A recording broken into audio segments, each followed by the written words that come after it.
All right, here for the midweek pod with Tom. How's it going? Yeah, I mean, I feel like I start every other pod by saying, "Oh, my hay fever's really bad. My hay fever's really bad." Absolute snowflake. It is So, super bad today. So if anyone's watching yeah. by the video, you might want to look away for the rest of the show because I'm going to be in all sorts of bother, in all sorts of trouble, and you might be able to tell by my nasally nose for those listening that And I will try not to sniff. I will try not to blow my nose during this thing, but I cannot promise anything at this stage of the game. You want to get some extra powerful steroid spray ones, that'll sort you out forever. Today I've had about two different types of pills, two each, and doesn't seem to have done anything. You just have to ride the wave. But I don't even know how I'm getting hay fever. It's September. It's ridiculous. I don't know what's going on. And also, a guy did recommend me some, and I was using those, and they seemed to work for a couple of weeks, and even those have seemed to have. But anyway, people don't want to hear about this. They hear about every other show I'm on. So anyway. Deary me. Well, the agenda for today is financials. So United reported their Q4 and full financial year up to end of June 2024. They are not good. And we'll talk about some of the PSR implications of that and some of the other financial jiggery pokery going on. Manchester City's case starts on Monday. Leicester got let off with the most ridiculous loophole ever. And then there's not a lot of football news going on, but United do have Southampton at the weekend lunchtime kickoff on Saturday. Yeah. So, should we start with the financials, or do you want to start with the football? I mean, I guess one of the other things from the football perspective was seeing Angel Gomes start for England. Yeah. Well, let's start with internationals. Yeah, because that's a nice place to start. So he came on as a sub against Ireland, played 10, 15 minutes, can't remember what it was, not much. And then started against Finland, played the whole game, 116 passes. Yeah. I don't think we've seen a United central. I didn't check it out. I was too lazy to go check it out. But I don't think we've seen a United central midfielder make that many passes since Michael Carrick retired. Yeah, I would be amazed if it's happened, to be honest. I mean, obviously we had some times under Ten Hag, didn't we, where we just pass. But if it didn't happen then it wouldn't have ever happened, I don't think. But I feel like what I saw with Angel Gomes is just which is incredible to have watched him in the academy and never really seen this, but his just ability to spot danger and make tackles and his intercepting and his quickness across the floor, it was almost like watching a young Owen Hargreaves but with better technical quality. It's like, I know that's kind of what his role has been at Lille. It's like, wow, you have transformed so quickly. Yeah, he's a central midfielder now and not a number 10 that he was in the academy at United. And obviously I can't remember how old he was. He was 16 or 17 when he made his debut for United. Yeah, youngest player, I think, since Duncan Edwards to have made his debut for United. And a lot of people are upset that he didn't make it, but he was a number 10 at that point, and he'd had to displace Bruno Fernandes. So I guess he just didn't see a pathway to making it United. He's gone over to Lille, which is a big move for him, taking a risk and played a year at Boa Vista and 2 at Lille now, and seems to have been progressing every year. Can't confess to having seen him play every week or anything like that.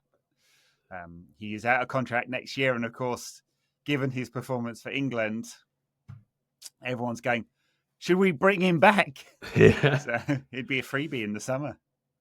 And I think he said last year in an interview that he'd love to go back because United is his home and stuff. And apparently we never put, not that it matters because he's out of contract next year, but apparently we didn't put a sell-on clause or a buyback clause in his contract because obviously Glazer back in the day, they weren't doing things correctly. So that would have been an absolute, if he'd have ended up at Liverpool or City or something, it would have just been classic United. But yeah, I mean, there's a room for him. And I think he's a different type of player to Kobe Mainoo. I think actually they do have similar types of qualities, but they also have different types of qualities as well. It actually probably work quite nicely next to each other. And have we seen from what we're potentially going to get from Ugarte, who's obviously just been on international duty and hopefully will be back playing this weekend, though I think he arrived back to the squad late. He does have he is better on the ball than Ugarte. So like, and obviously he won't cover the ground as much, and he won't win as many tackles and won't get as many interceptions. But as we saw, I know against a very admittedly poor Finland team in midweek, he is good at that as well. Yeah, transition to a slightly different style under Lee Carsley. Obviously, he's not had loads and loads of time to coach the team, so it was a tweak rather than a real big change. But definitely threw more players forward, and there was a lot of ball retention. England just looked like a, hate to say it, modern European football side. Yeah. So, and I'm not banging the drum for Lee Carsley because I don't really know if he's any good as a coach or anything like that. We'll see what England do. I mean, not a problem, is it? But it was definitely nice seeing Angel Gomes. For Uruguay, Ugarte played an hour and then 90 minutes. And so he needed it because he basically didn't do pre-season with PSG. They froze him out of the team to make sure he moved on. So he needs that time. It would be unusual for Ten Hag to throw him straight in, wouldn't it? Just because he just doesn't seem to want to do that. But given just how bad Casemiro was against Liverpool, Southampton, from what I've seen this season, completely different side though. They're not. Yeah. I don't think they're gonna crowd us in midfield the way Liverpool did, or we managed to vacate the midfield and Liverpool had free reign in midfield. Maybe that's a better way of putting it. But Southampton have averaged 68% possession in their 3 games to date. And you almost think Ugarte, therefore, is kind of perfect for this type of game with the way that he shuts down opponents, the way he tackles, his fight. Like if Southampton, which they have done in their 3 games so far, 3 games so far, try and play out from the back and like they did against in their last game, was it against Forest or the game before? Either on anyway, they conceded 2 goals from trying to pass out via the back. And you just think, if we can crowd them with as many players who are going to win the ball back as quickly as possible, then maybe they'll change it up. But it doesn't look like it. They feel very dogmatic under Martin. Yeah, it's kind of interesting that United do press high with an attempt to win the ball back and then retreat immediately when they don't do it. Almost as if, I don't want to sound like an internet tactico here, but almost as if it's around high turnovers. Rather than kind of disrupting the opponent, insofar as like as soon as they lose the ball, everyone seems to retreat. And so didn't get that many high turnovers against Liverpool. It wasn't as functional. Obviously, Mason Mount really helps in that. Yeah. I don't know if he's back or not. He's been doing one-on-one personal training sessions apparently, and also get fit again. So who knows when he's back exactly. I mean, I can't remember the weeks they put on it as an estimate. Mm-hmm. So I think he's not back for Liverpool. We'll hear from Ten Hag on Friday, I guess. Southampton. And then, so, I mean, if Southampton are going to play out from the back and we're good at winning the ball high up the pitch, there could be some opportunities there. Ugarte, I presume, will be occupying a deeper role. And, he did that pretty well from what I saw of the highlights of the Uruguay games. Scuttles with the ball, doesn't he? Carries the ball well, wins it back, carries it well. Actually played a great ball inside for Plestri to create one of the chances for Uruguay. So, not horrendous with the passing, although I think we shouldn't imagine he is the second coming of Carrick here. That's just definitely not his strength. Yeah, and I guess we want him to win it back as quickly as possible and then play it to the more technically able players, which is fine as a stopgap. And as a stopgap, that's the problem though, that we shouldn't be we always shouldn't be signing players like this, and it kind of just I don't want to judge him too early. He's not even played a single game yet, so it's very harsh to. But I think it just kind of looks at it. So it's how sporadic nature, even under Ten Hag, like the way that we've been looking at so many different types of centre midfielders, from De Jong to Casemiro in that transfer window, and then now to Ugarte, like what is the system? And I think that bringing Ugarte into that midfield, it will definitely shore up a few holes and fill a few gaps. It's just hopefully it works, but can't hang a hat on it. I mean, the thing that Angel Gomez's performance did as well was go, hey, Kobe Mainu should be making 100 passes a game. He's Yeah, perfectly technically capable of doing it.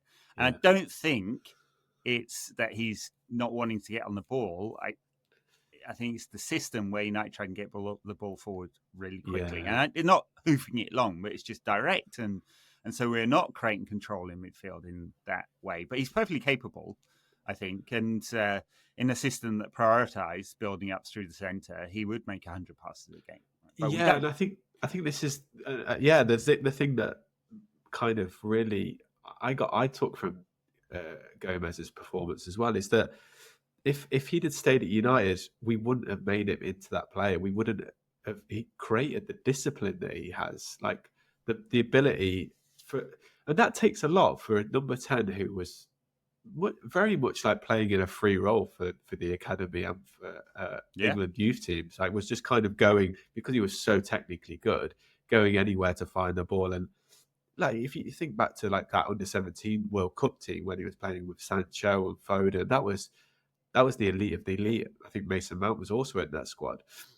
Morgan Gibbs-White, who was again in the England squad. Like that team was stacked full of quality, and Angel Gomes was actually the captain at the start of that tournament. Like technically unbelievable.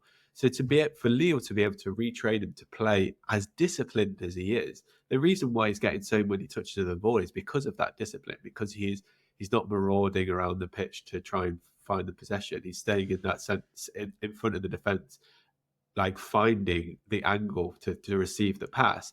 Right. Whereas Yeah. All the time. He was always the first man available.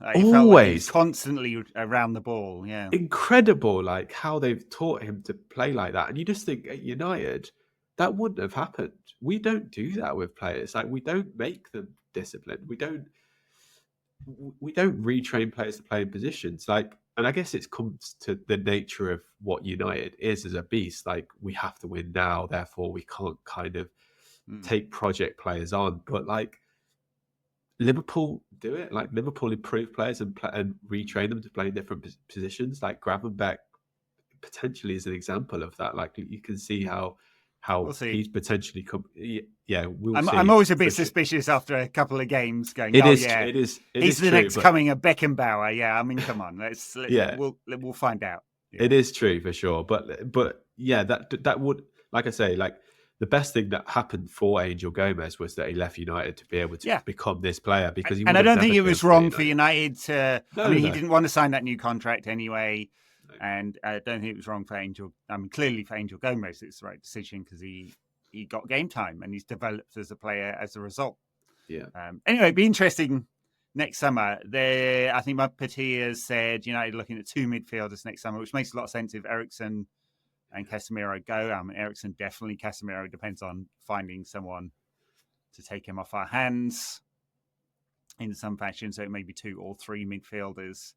And well, there's an option there with Angel Gomez. Maybe you'd think United would be at the front of the queue if we believe in him. And yeah. I mean, it's, albeit he plays in the Farmers League and then playing against a poor Finland side, but he did look a very, very good player, and just kind of goes to show you, like, although the game has developed into a very physical game in the Premier League, I think I saw a data point. I'm not sure whether it was Arsenal or one of the teams who mentioned to one of the journalists that the game's 30% faster than 20 years ago. And I don't know exactly how they're measuring it, because I don't think there are 30% more passes, but whether it's in sprints or amount of time, length of running or whatever it was. But it has become really physical. But I think you look at a player like Gomez and you go, okay, well, there still is room for smaller players. Yeah, because that was always, again, an issue. Like, you just kind of saw him, especially when he made his debut at 16, you're like, this guy ever make it in the Premier League? Yeah. Really, if you've got the ability, then you can. Yeah, all right. Well, Southampton away at St. Mary's. We've had a few shitty results on the South Coast over the years. I mean, there were some famous ones, weren't there? Not being able to see each other in the grey kit one. I haven't got one of those. I really want one of those kits, actually. And those are pretty rare, I just feel like I could be invisible, just go rob a bank and no one would be able to see me. So, yeah, I did just find an outlet to get one of those windbreaker jacket things. Oh wow, The really? little flashes, yeah. Oh wow. So ordered that. The only thing, I mean, it looks really cool, Yeah, and yeah. I really did. I They really found one did for want one. Agate despite it being sold out everywhere. Yeah, exactly. Yeah. What's he ever done? He's not in a loyalty part, is he? And then the only thing that gave me pause, it's a template, isn't it? So Germany's jacket, Yeah. Spain, a whole bunch of others. I think maybe Portugal and Nike. I can't remember. Yeah, a whole bunch basically look the same. And you're just like, United shouldn't have template stuff. Biggest fucking club in the world. Yeah. Should custom design stuff for us. I swear they used to do like Nike and Adidas, but like I feel like early 2000s, it felt like everyone was wearing kind of different types of kits. But like, yeah, the trend over the last 15 years has just been everyone kind of wears the same type of thing. We sell 2 million kits a year.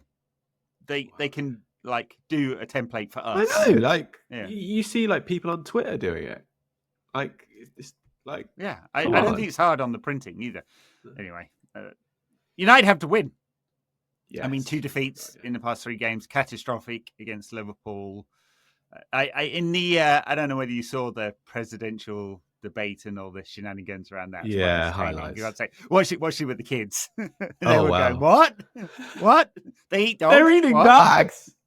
I'm not sure if the kids speak like that. But. One of the analysis, someone used the term to describe Donald Trump as a beta cuck. And I was like, yeah, that's Ten Hag. He is a beta cuck. He's got 0 riz, and there's Rude there waiting to cuck him. Like, straight at the moment's notice, he can just slot straight in. Yeah. No pun intended, given Arnie Slot. Yeah, it really does feel like he's like sitting there with his size, just waiting for the opportune moment.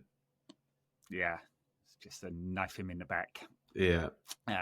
I don't expect, because the Ineos team, they've made pretty radical changes, but they could have fired Ten Hag in the summer, and they literally didn't. So even if United would lose at Southampton, I don't expect them to give them P45 on Monday. But God, it's bad enough against Liverpool, and it's heightened because it's Liverpool. But if United lose 3 in a row to start the season, if we lost to Southampton, that would be catastrophic. Like I think they're going to finish bottom. To be honest, like especially the way they play, they're trying to do what open, but they're trying to do what Burnley did last season. That didn't work for them, and arguably, if they got potentially better players than what Burnley have, maybe, because I guess I don't really know, to be honest. They sold a lot of their players when they got relegated from the Prem, and obviously they did a good job to come back up, blah, blah, blah, blah, blah, etc., etc. But playing that type of way in the Prem, it's just kind of asking for trouble. I feel like Martin will probably be shipped off relatively soon. But if we lost to them, it just feels like they're just kind of set up to be perfect for any team they play against because of like trying to be better than they actually are. So if we ended up losing to them, I can't see it. Like in my head, I'm usually quite negative when it comes to United predictions and results, and I have I guess I have history on my side because we lose so many games. But this, I just can't see us not going there. We're going to be so motivated. We're going to be so up for it, trying to bounce back after what happened against Liverpool. So it's not like St. Mary's is an intimidating place to go. And like I say, the football is it's just perfect for us to just nick a couple of after a couple of stray passes, and then Bruno finish nice and easily, and hopefully it'll be a game where we can regain a little bit of confidence. Rashford hopefully get on the scoreline, Garnacho, one of the strikers as well. Like I'm guessing Højlund's not going to be back for this one, so maybe Xerxes. He scored obviously in the international break, so yeah, I think we'll roll them over, to be fair. And I just think these guys are going to be rubbish, and Russell Martin will go soon enough, and then they'll try and change their way they play and maybe have a chance of staying up. But all 3 of the seat sides that have come up are pretty poor, really. And these are the worst of the lot, I think. Yes, and I do think they'll give up chances for United. It'll be interesting to see whether we do just allow them to have the ball a lot I and would. try and hit them on the transition, which of course, was Ten Hag's stated goal. Yeah. Best transition side in the world. Definitely not that. Maybe the best for the opposition. Oh yeah. But Defensively in transition, we are abysmal. So therefore, I guess in some roundabout way, that is kind of the best. Something like that. Yeah. Yeah. All right. I don't know. That's a massive preview of the Southampton game, but yeah, pressure is massively on, and just the absolute meltdown we will see on Twitter. And to be fair, from reasonable voices as well, I think if United lose this one, will be pretty serious. I think also if we lost, that means we've been outplayed because of the way that they play. It's not like we've kind of gone to Stoke and got unlucky with a long throw and a corner. If we lose to Southampton playing the way that they do, that means they've played through our press, passed us off the park with their 60% possession or whatever. And that would be incredibly damning. That would be like, what the hell have we been working on for all these years? Like, what is happening on the Ten Hag type of thing? And sure, like if we can sit in and counter them, I guess maybe that is kind of setting itself up for failure in some respects in that case. But I guess that's the way you play them. But they shouldn't be able to pass through us because, like I say, they haven't got the players to do it. They might have been able to do it in the Championship to reasonable success. They still finished in the playoffs and had to go through the playoff system to get up. It's not like they won the league or anything. So yeah, to think that they're going to come up having not really had that much to the squad to try and play us off the park. Like I say, if they're able to do that on Saturday morning, then Jesus, he's going to be in so much trouble. And like you say, from reasonable voices will be with their sides out asking for Ruud van Nistelrooy to take over ASAP. On the fitness side, Højlund obviously not back yet. He was given a few weeks, wasn't he? And Mount, I don't think we've heard anything of. Ten Hag may give an update on Friday, so we're recording on Thursday evening, so unclear yet. Sure, we were told was going to be back after the international break. Who knows? He hasn't played for United since February. Managed to get himself fit for England, though, didn't he? Played the Euros last start. Yeah, one start in the Euros in the final. Yeah, unbelievable. Surely we will buy a left back next year. His former club as well. His former club, Southampton. Yeah, that's it. He'll get himself fit. He'll come on for the last 5 minutes, twang his hammy, and that'll be it. He'll be out for another 6 months. Yeah, dearie me. But apart from that, Shaw, Højlund, Mount, we are pretty much at full strength at the moment. Yeah. With Ugarte coming into the squad, surely he will be at least on the bench for this one. Yeah, has to be, doesn't he? Yeah, it'd be nice to see him as like they say, it would be perfect for him to start this game, but it's unlikely, like you say. And him also kind of laid back from international break and stuff. Long old flight from Montevideo. Yes. Very long. I've been to Buenos Aires a bunch of times and it's right next door. Yeah. It's very long. And by the sounds of it, well, did you hear that Rodrigo Bentancur was chatting shit about his teammate Son Heung-min in midweek? It's like more. I did not see that. What did he say? He said, so he was asked by someone, can you get me a signed shirt by Son Heung-min? And he said, just get one from his cousin. They all look the same. So that's caused a massive fallout. And it's like these Argentinian, Uruguayan footballers are just still almost all the same, aren't they, with all their races? They're all the same. Yeah. Jesus. Yeah. I mean, still, I still can't believe Chelsea just managed to sweep the Enzo Fernandez thing under the carpet. And we just never heard of it again. It was just all okay. Let's just make him captain, and that'll do it. That'll get rid of it. Yeah, well, that's it. I can't wait for the Chelsea meltdown. We're going to move on to financials now, I think. But civil war at Chelsea with Clear Lake Capital clearly having gone. Todd, you're not a director of football, and of course they are. So Todd Bowley, individual investor, may have a long-term view of this, own sports teams and so on. Obviously got a massive ego, otherwise he wouldn't have inserted himself into into Chelsea's transfer dealings, which is all going really well for them. Yeah, it is so funny. And then Clear Lake because they're a PE firm, they'll be looking at an exit strategy. And I don't know that their exit strategy was to get out after 2 years by selling to Todd Bowley, and they will need a multiple in order to provide a return for their investors, their LPs. And so there's this fight over who owns Chelsea and what is the strategy going forward. And they obviously have a challenge if they really want to grow as a club. They're going to have to get a new stadium. There's been talk again this week I saw about moving to Earls Court, big empty space in the middle of central London, or Chelsea anyway, West London.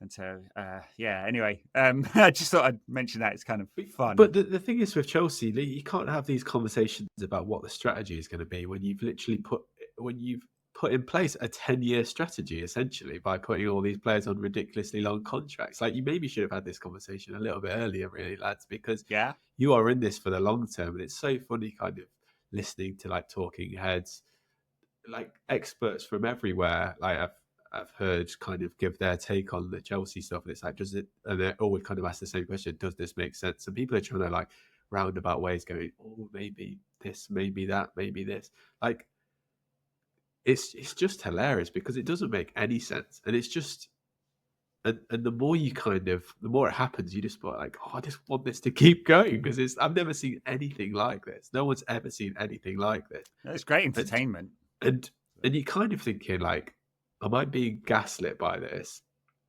or is it really actually going to work? And when you kind of hear this story this week of people falling out at the upper echelons of the club, you're like, oh shit, maybe actually there is literally no strategy, and maybe all of us are right that this makes no sense. This is just mad. Well, I don't know. Can you figure out the hiring and purchase acquisition strategy on players? Because I can't, because 20 odd players Maresca didn't want, and he was like, right, you guys get out, shipped out on loan or for losses. In fact, on some these mega contracts will have ratchets in, so they were spinning that they're on lower wages, but you look at their financials, it doesn't look like they have a low wage bill, got to say. And they obviously didn't make the Champions League this year. I mean, the way they have been spending, they really need to. They had to sell a hotel and the women's team to themselves in order to make PSR regulations. Which they've been able to get away with as well. Which they have in the Premier League, which I really think is another loophole. You should not like. It's like us selling the Cliff to Sir Jim for 100 million. Go, okay, well, that sort our problems out. Yeah. We should do it. Why not? I mean, the Premier League said this is okay. Yeah. And then, so they sold a hotel and the women's team, and that's helped them make PSR regulations. UEFA have not accepted that because it has been in the UEFA rules. So Chelsea may well find themselves with a European ban if they're not careful, or a fine. I don't know whether there's any mitigation they can make in that case. They just had to drag it out for the next 5 years, and then it will get time barred, as we all know. Before we get on to United's financials, which we'll do, I'd like to comment on Leicester as well, who breached by more than Everton, so £29 million over their limit, and then argued in court through Nick DeMarco, well-known lawyer in this space, that they fell between the EFL and the Premier League regulations because there were 2 seasons in the Premier League and 1 in the EFL for the 3-year period. And they were like, well, neither of you can govern this because we weren't a member of the one for the whole period. In fact, given the dates, they weren't a member of the Premier League for 2 weeks. That's when they handed over their golden share. And so that's another loophole the Premier League will have to close. I mean, they should basically have a single set of regulations covering Premier League and the EFL. So, yeah, I mean, I think we'll stop having all these cases soon because everyone will just start having to organize their finances better. What I really don't like and really don't agree with, and you can kind of argue about whether PSR is good for the game or not. I think on balance it is, so that it creates some distorting effects.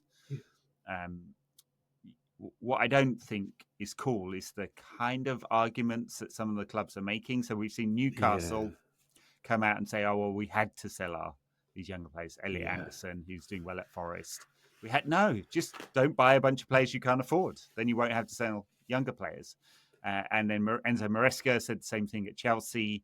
And then Villa put out a press release claiming that they had to charge 97 quid for a Champions League game against Bayern Munich because of PSR regulations, which is absolute crock of shit. Yeah. It's just absolutely not true. These two things are not linked at all. They want to make more money because they're spending a lot of money because they're ambitious. And that's where PSR kind of does hold some clubs back because they have owners that are ambitious and they want to invest to grow the club and then hope to make money later.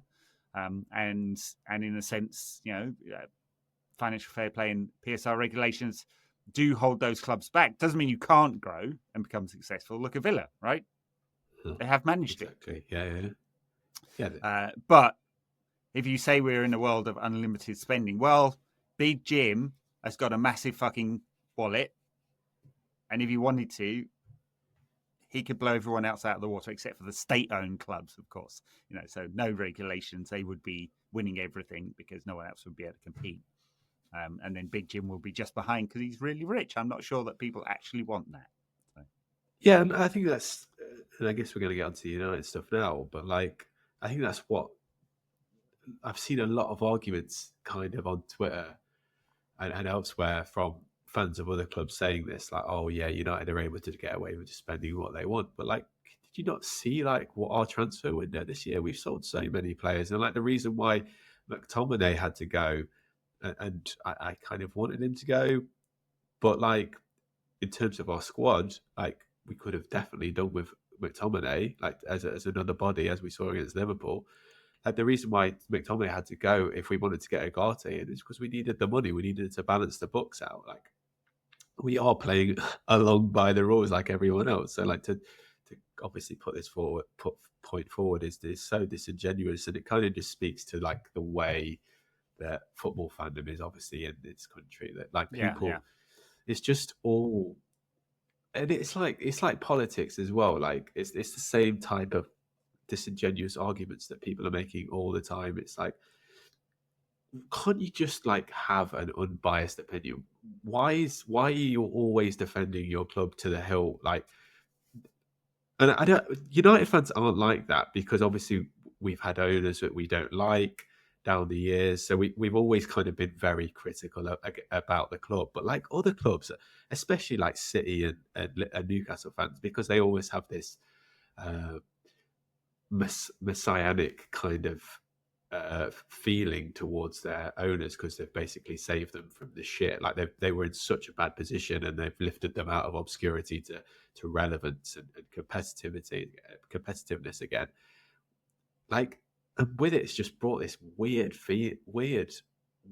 attitude where they will not take any criticism. They will not look at anything in a truthful manner. They always have to have this kind of weird, oh yeah, we're going to wars for our owners thing. Whereas I think, as a fan base, United, we have problems too, but we've always had this kind of measuredness about us as a football club, which is really refreshing in this especially in this Twitter social media world. Yeah, well, it's become part of the culture war in a way, hasn't it? Yeah, really. Different to politics, but it is football culture war. And I think the clubs putting out press releases and statements is totally disingenuous. They voted for it.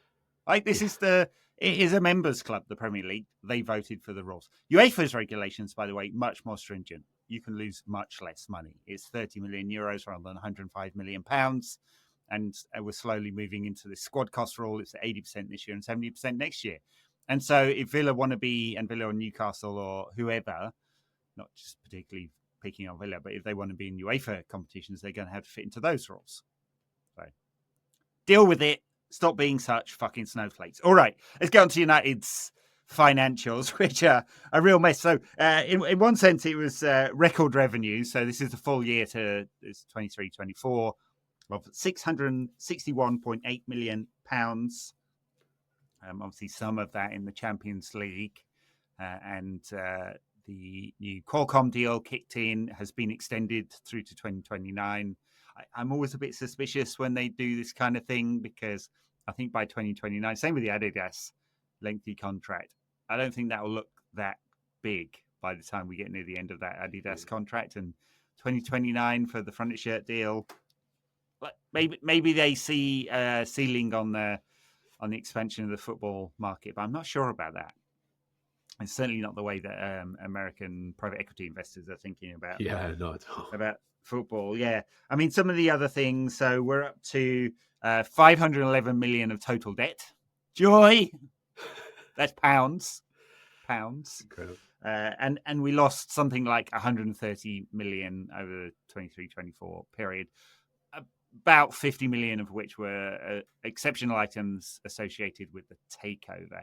And that's the really interesting one, because I'm quite sure United will have been in quite close discussions with the Premier League and the Independent Review Board that looks at these things to say, how much of this, if any, are we allowed to write off? Because I think the general consensus has been, this is not a thing that fits within the PSR write-offs. This is not community development. This is not infrastructure. This is not the women's team or youth development. This is not a thing that, albeit it's an exceptional item, is not allowable within PSR. So it will just be a cost. Single year cost, but a cost nonetheless. And that's quite significant, 50 million, given you can only lose 105.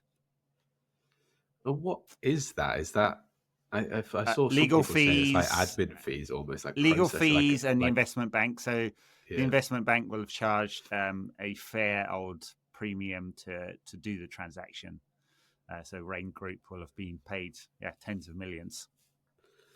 So nice work if you can get it. Yeah, exactly. Yeah. And I don't think this includes any of Sir Jim's costs. I think this is just the Glazers' costs that they've gone, well, the club sold its own shares, so we're loading this on the club, which is actually normal in the way a transaction would take place, but just feels just another kick in the balls from the Glazers, doesn't it? Yeah.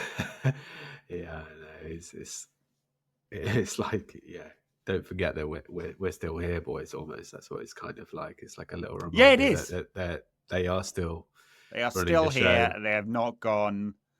I don't know why they have not gone. Just go already, please. So Jim's got a big wallet. He can afford to buy out the rest of the club, and we've got a price set. Realistically, it's between 18 months and 3 years from the original transaction that we should be looking at that potential total buyout, if the Glazers will go. Like, if the two that are holding out will go. And like you say, though, like US equity funds, obviously, because they keep buying into the Premier League, and Todd Bowley in particular thinks this way, that they believe that football isn't quite at the end of the bubble. It hasn't quite enlarged to a point where it's going to pop. And it is going to continue to grow and grow, and revenues will continue to increase and increase. And that, I guess, isn't the opinion of everyone. If you hear like economists and experts kind of talk about this, they don't believe that it will continue, especially if you look at like other leagues around the world. Like, can the Premier League continue to keep building revenue or upon revenue every single year when somewhere like France can't even sell their TV? Yeah, rights? I mean, it's a cautionary tale, isn't it? I mean, they just rolled over the previous contract post-COVID and kept the same fee. So in a couple of years, we'll get a sense of what the next contract looks like. UK TV contract. The US is now the second biggest market for the Premier League, and appears to be extremely successful. So, and I think they signed a new contract with NBC at the same time, didn't they? So it's probably in 2 years' time we'll get a sense of how the broadcast market is doing. On commercial, I think there's room to grow for United. I think we still are executing on the kind of older style, like we all get regional partners as sponsors. What comes next? How do we expand the brand and do the collabs? I wanted to mention this. United have hired Mark Armstrong from Paris Saint-Germain as a chief revenue officer. So, who was part of the Paris Saint-Germain exec team, as was Jean-Claude Blanc, who's obviously part of Ineos. So that's where the connection comes from. Who massively increased Paris Saint-Germain's commercial revenue. Oh, they became a fashion brand as well. Like that was the really interesting thing. They really leaned into the Paris side of things, and they became a fashion brand. And they had a Jordan kit as well, didn't they? Yeah. Which was like a special I mean, I'm not really into buying lots of like Nike sneakers, running shoes or whatever, honestly. But if they did a Jordan United collab, I think I might have to be right at the front of the queue. So, give me your money, take it all right now. Take my money. I mean, but the thing is though that like obviously that potentially there is growth still there, but like the Glazers wanted 6 billion for United. Was it 6 billion they wanted, and they couldn't get anyone to come in and buy to charge that. And if the kind of, I guess Chelsea were bought for what was it, 3 billion, 2.5 billion, and obviously Todd Bowley came in with the mind like they haven't come in as a state to just throw away their money. They've come in as a club to sell that club on for a profit in a few years. They think that they're going to sell for probably 10 billion or something like that. But like, really, that doesn't seem like that is going to be possible when the biggest club in the world, United, couldn't sell for 6 in 8 years' time or something. Are they going to be able to sell for 10? Like, to me, like, I as it gets, I'm a layman, but it just feels like that is just.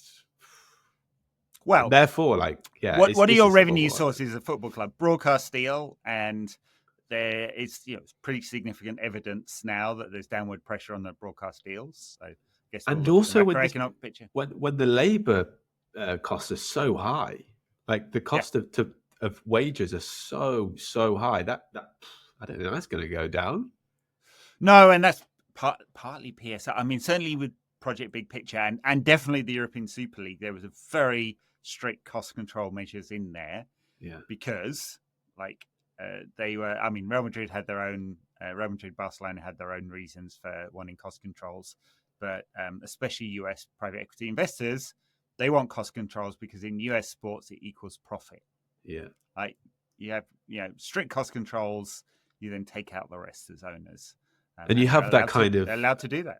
And you have that knowing as well, don't you? That if I have a salary cap for the year in 10 years' time, that salary cap will stay exactly the same. So and also when you're in that closed system, you know how much revenue you're going to get, blah blah blah. So it's a lot easier to predict how much the costs are going to be and how much the income's going to be. Whereas the football's not like that. It doesn't have that predictability. Where the jeopardy is. I mean, jeopardy is relegation, but also Champions League or failure to get in the Champions League. Yeah. Which now with the expanded format will provide a 20 and a bit % extra revenue. Yeah, over 25. Yeah, and so you will like teams that regularly get into the Champions League. There will be a bifurcation between that group of teams and those who don't. Because they'll be making even more money. There's a bit more money in the Europa League, but not loads. Yeah. So yes, it's very important. Very important given United's massive loss. Clearly, the club have been sort of briefing that they're comfortable in terms of their PSR position. They weren't desperate to sell before June the 30th. So this is a cycle from 21-22 through to 23-24. 21-22, there will be some COVID allowance, and it's been in previous cycles, of course, and accepted. So I don't think there'll be any argument about that. A lot of Twitter people do not like the fact that United got a bigger COVID allowance, but mainly it was to do with cancellation of summer tour, which does make a lot of money for United, 20 million-ish. So the club briefing, they're feeling okay about it. So I guess we'll take them at the word about that. Yeah. And they weren't desperately selling youth players for £45 million. There was no kind of dodgy deals like Newcastle, like you spoke about. Newcastle, Villa, Forest, Everton, Chelsea all got involved in this, didn't they? Yeah, they seem to have probably got away with all of that as well, whereas there's nothing from that from us. Yeah. So, we'll see what happens to this guy, Mark Armstrong. He was at Nike and PSG, and clearly will come in with the aim of expanding United's top-line revenue, which is 661.8 million. it's still a record revenue for United. We need to get back into the Champions League, and we'll be looking and like cut some new deals and sponsorships and whatever they're going to do to increase United's revenue. I still think they should do something different with MUTV.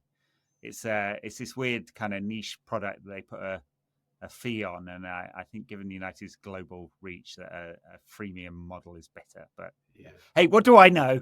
I'm not a media executive, but they'll be looking at that going, okay, how can we, in the parlance, how can we increase our on platform revenue? So on their own platforms, because they're less in control of how they extract money from their social platforms. So always at the behest of the owners, who could change at any moment.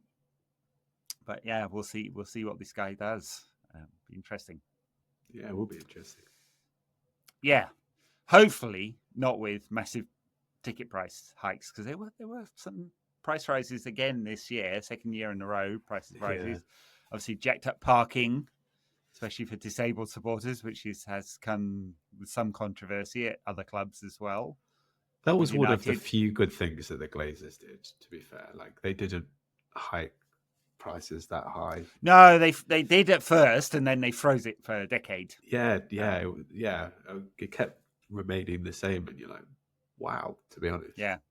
Well, the thing to look about, and they've been obviously dipping their toes in the water here, is they've been, well, how you phrase this or how you describe this is interesting, because the club deny that they resell tickets for commercial and hospitality purposes. Although it doesn't half look like they are repackaging normal tickets, doing a bit of pre-match entertainment with a ex-player or whatever, and a pie and a pint of beer and a goodie bag and whatever in one of the warehouses. And a 30 quid ticket becomes 150 or something like that. Doesn't half look like they're doing that. And of course, at some other clubs, they're doing dynamic pricing, which is obviously pretty controversial with Oasis happening. I mean, it's very, like, everything here in the States is dynamic, right? It's just and it's really annoying, actually. I was just looking at, to go off on a tangent, Larry David is doing a tour. He's coming here to Seattle. Is that stand-up? It's like conversation with, evening with. Yeah. I'm not sure who's hosting it with him, but anyway, everyone's going to want to see that, right? Yeah, 100%. I was just looking at the ticket prices this morning. $250 for the cheapest one. I was like, oh my God. And that'll be the raw ticket price. And then, so if you want to go the bleachers, probably your partner of whatever, tier 3 at Benaroya Hall, and so that's 500, and then it'll be another 300 in fees and whatever. You're like, I know. It's pretty expensive. Yeah. That has been one. I mean, everything's rising in prices, and food being one of the main things. But when it comes to tickets, it's unbelievable how much they've risen in price. And when kind of people were touting, oh yeah, Oasis is going to be like 100 quid, I'm like, and the rest, mate. Like, you could see, I don't know, the Fugees, I think, were about 150 quid to see them on the back row. And I think Sum 41 are doing a tour at the moment. Sum 41, they were basically a 2003 band. 65 quid to go and see them. Everything is really expensive unless you're going to go and see niche bands. So, tickets. Well, live entertainment and music, especially because of streaming and the long tail effect. Yeah, it's hard to make money out of streaming, unless you're Taylor Swift, and so live has become a really important part of that industry. And in football, it's coming. They want to do it because United are leaving money on the table, right? You sell out almost every game except the Carabao Cup game. And that's what I was going to say. United tickets, actually, if you look at the whole grand scheme of reasonable. And I went to see a 8th tier game, Ilkeston Town, the other week. It was during the international break. £13 for a ticket. I was expecting it to be about 3 or 4 quid, and when you kind of pay 40 quid or whatever to see United, you think it's pretty good deal. Yeah. When I lived in North London, I took the kids to see Boreham Wood once, and it was a very easy train ride from where I lived. It was 20 quid. Clearly, I did not go and do that again. I know, that's it. Like, you're just pricing people out of going to see their local team. I mean, 60 notes, for dad and a couple of kids to go see Boreham Wood. And it was completely empty, of course. Yeah. Because it's really, my local club here is $12, so or $100 for the season ticket. Wow. So my parents live just outside of Elche, and they've just got relegated from La Liga. I think it was 90 quid for a season ticket there. Well, talking of continental football, AC Milan did really expensive tickets for the Champions League, back in the Champions League, and they were trying to charge €129 as their cheapest ticket, up on the third tier in the San Siro. Fantastic stadium, but often empty. Yeah. And it's going to be very empty for European games because people are saying no. That is also the difference between English and continental football. We just don't have that solidarity, and we don't really when it comes to anything. Like we don't have that revolutionary kind of gene in English. English population. European Super League was the one where it really boiled over, right? Yeah, the one and only, really. And yeah, when it comes to ticket prices, we kind of just sit and accept it, really. Whereas, yeah, especially in places like Germany, like they really go all out and like they don't fill the stadium. And obviously it happens a little bit, and we've obviously seen it at United quite a bit under the Glazers, where we had like protests where we walked out early, or the fans came in late and stuff like that. But that club to club solidarity, which I think this would only if there was kind of action going to be taken and it was actually going to make a difference, we would need that club to club solidarity. Can't see it happening, though it did happen, like you say, with the Super League, so maybe there is a chance of it. But yeah, I think this tide is probably going to come very soon, and it's going to be very expensive. Matt Ford on Twitter, writer for Deutsche Welle and others, he's been on the pod before to just talk about fan culture and stuff. So he was putting out some interesting stuff today about how club supporter groups in Germany swap information about the end and the dimensions, even the dimensions of the away section, so they can organize their tifos. Wow. And choreograph whatever they're going to do, and just a much better supporter culture, much better. And I mean, obviously, they protested quite hard against the weapons manufacturer that they signed a sponsorship deal with, Borussia fans. And I think I wonder whether United fans would. I mean, if we signed a deal with BAE Systems or something like that. Oh my God! Making the Eurofighter, would we complain about that? Because it doesn't really matter what side you're on in whatever conflicts are going on around the world. Yeah. As football fans, probably going, do we want to be associated with dropping bombs? It's like, I don't think it's a big stretch to think like that, and unsurprising that Borussia Dortmund fans push back. But with United fans, I'm not sure. Yeah, I don't know. I mean, we're definitely better than like the types, obviously, like the likes of City and Saudi, but as we saw with the Qatar potential takeover, like half of our lot fan of stands, base, a lot of stands for that. A lot I don't. I mean, we talked about it on this pod. Paul and I did when United signed a deal with Saudi Telecom, and who are predominantly state owned, and so obviously links with that regime, and United had a deal with Saudi Telecom for a while. I think that has run out now, but still, football's ability to find a moral centre is always challenged. Yeah. Even this week, I don't know, Martin Kelladine, the investigative journalist, he's been digging into Fulham's new sponsor. I think they're called IUX, they're a crypto company, and appear to have a whole bunch of fake employees on LinkedIn. How is that still happening? All over the place. Yeah, that is still happening. Yeah, he's really good. He's on that all the time, almost every single day, isn't he? The ugly game. Ugly game. Yeah. Really is sometimes. Well, United's financials were pretty ugly. Just to round this out, guiding 145 to 160 million EBITDA for next season, that's free cash flow effectively, and 650 to 670, so round about the same revenue. Be hard to push beyond that with fronter shirt, main sponsor, kit, broadcast, all done. Obviously, more games, so an extra game in the Europa League, and it'd be very hard to not get several extra games. You really have to be bad to get knocked out of this tournament. Yeah. So I'd imagine there's at least, well, there'll be at least one more because they made the playoff.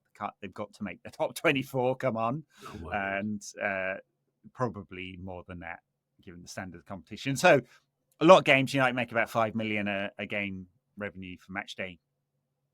So that will be why it'll make up for some of the stuff. And then on the cost side of things, all the costs were up, but they did say that they expect to make between 45 and 50 million in savings from all these redundancies, although there are 10 million in costs, and that'll be redundancy packages, I guess. So long-term benefit, and I'm really cautious about saying that because it's obviously not a benefit for the people who've been fired and now without a job. All right. I think that's about it. Come on, United. Let's please. I mean, please, obviously, I'm Southampton. not on the weekend pod, but I will not envy you if you have to talk with Dan about losing to Southampton on Sunday. Oh my God, dearie me. Well, it's the early kickoff, Saturday lunchtime. I mean, that makes the weekend awful if we lose. It makes the weekend awful because it ruins the entire weekend. And it's even earlier for you. You'd be up. It would literally your first. It'll be 4:30. Yeah, that is commitment, folks. Not as much commitment as driving down from or getting the coach down from Manchester to Southampton. That will be a seriously early start for people who are doing that, who will give fantastic support as always. It's the best part of the club, clearly. United's away support. Yes, please don't ruin my weekend. All our weekends. Thanks a lot for listening, everyone. You can catch this on all podcast platforms. You know that because you're listening, or YouTube. If you're watching, you know that too. We're on the socials. Thomas is at Thomas Mortimer on Twitter, X. I'm at NQATpod.